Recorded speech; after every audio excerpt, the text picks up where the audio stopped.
The Bases Conversion and Development Authority has begun inviting investors to bid for Clark Airport's O&M component as the government races to make New Clark City a reality.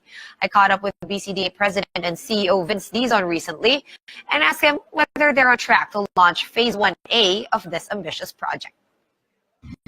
We poured the first layers of concrete on the foundations of the stadium and the government housing area. So we are on track. In fact, we're slightly ahead of schedule, but we want to be more ahead of the curve in the next couple of weeks as we move into the rainy season when construction becomes more challenging. But we are on schedule and we are targeting completion of those facilities by September of next year so that we can test them in October and November in time for the December Southeast Asian Games. What about any updates on the new or like the upcoming Clark infrastructure that we have been looking forward to, specifically the railway, the monorail, the airport? So the airport, and we're targeting completion. We've already awarded the construction. This is for the operations and maintenance. And construction is already ongoing as we speak. The new terminal is going to open in the first half of 2020. You sound very confident that you are sticking to your timeline. We don't have any indications of delays right now. It's moving full speed ahead.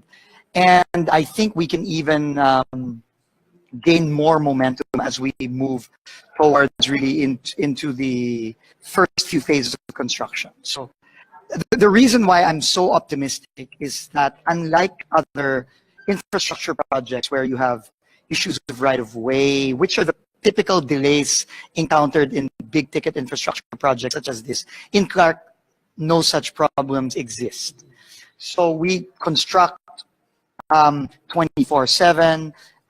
We have no right-of-way issues, so we can just do work continuously over the next couple of years. What can we expect first to rise out of Clark Global City?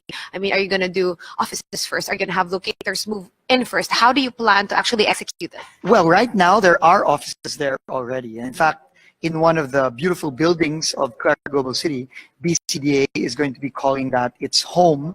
Well, one of its homes. We're still not letting go of our home here in Bonifacio Global City. We're opening our new office there in June.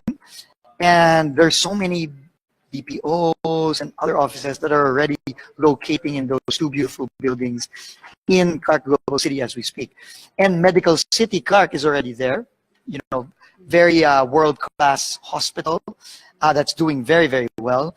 And Udena is already building 3 more office towers right in front of the 2 buildings that are already up there.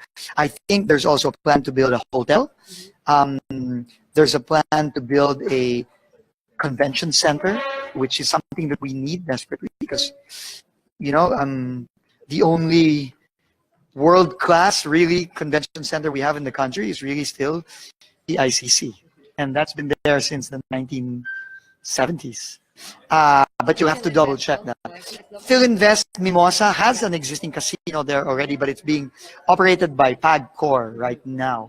But there is a casino in Mimosa already as we speak. And as you know, Philinvest is also redeveloping Mimosa, and they've already started. There are 2 BPO buildings already there. Again, first class, 2 new BPO buildings, and they're starting to accept tenants already. So it's really, momentum is really building up in not just in Clark, but in the entire Central Luzon. If indeed, the government decides to put its foot down and make that happen, are you guys ready for that? Clark is very ready. Really? Clark is ready for that. That's a lot of people. Yeah, but you're not going to move the 30 million, 40 million passengers from NAIA to Clark. No, it's going to be it's going to be a very programmed move, but we are ready for it, and Clark is 4 times the size of NAIA. If you didn't know, it's 2,400 hectares. No, but I think the airport terminal that we have right now is more than ready to accept more passengers until the time that the new terminal opens in 2 years. A lot of people are arguing that, maybe lowering the incentives or touching them would make us less competitive. I don't think so. First of all, the incentives are meant to really help the economy as a whole, not to help specific companies, right? Second of all, the Duterte government knows that we need to be competitive, and we're not going to remove incentives and make ourselves uncompetitive vis-a-vis the other zones in the region. We're not going to do that. We're not going to do it. But what we are going to do is make sure that incentives are rationalized in order to minimize rent-seeking behavior. I think that's the main problem. It's rent-seeking behavior. And no other country is going to allow, no other open economy is going to allow that. All right, when we return from another break,